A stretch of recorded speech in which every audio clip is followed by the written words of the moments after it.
Ito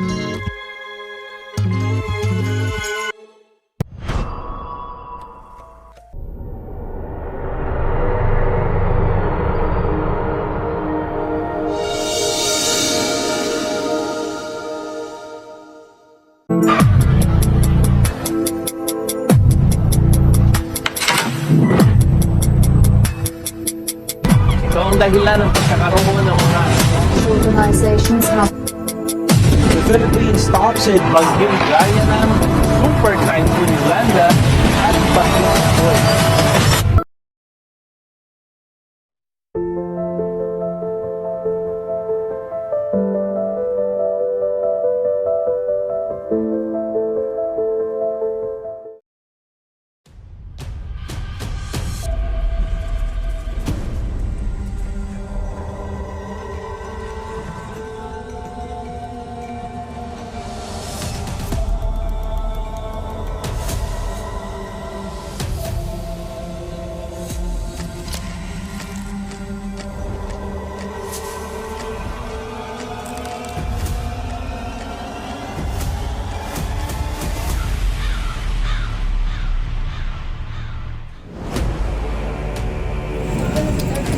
Ano nangyari dito?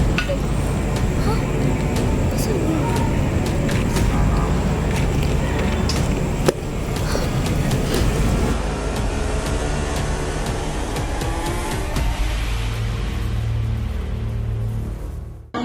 Dahil sa mga ginawa ng mga tao sa ating kapaligiran, nagdulot ng mga pagbabago sa kalikasan na natuklasan ni Linda. Ngunit nung inaalam niya sa mga tao, hindi naniwala agad ang mga tao sa kanya. Ngunit determinado si Linda dahil mayroon pang isang taong naniniwala sa kanya at hindi siya sumuko para sa kapakanan sa ating kapaligiran.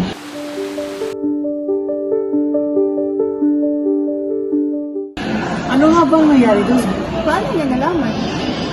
May misteryosong babaeng laging nagpaparamdam sa kanya. Dahil sa babae na laging nagpaparamdam kay Linda, namulat siya sa katotohanan na dapat nating alagaan at gumawa ng aksyon. Wala ka bang napapansin sa iyong mga kapaligiran? Kay dumi na ng hangin, pati na ang mga ilog natin. Hindi nga masama ang pag-unlad at malayo-layo na rin ang ating narating. Ngunit masdan mo ang tubig sa dagat, dati kulay asul, ngayon'y naging itim. Ang mga duming ating ikinalat sa hangin, sa langit, huwag na nating paabutin. Sino po yung misteryosong babae? Kaya nga, sino yun?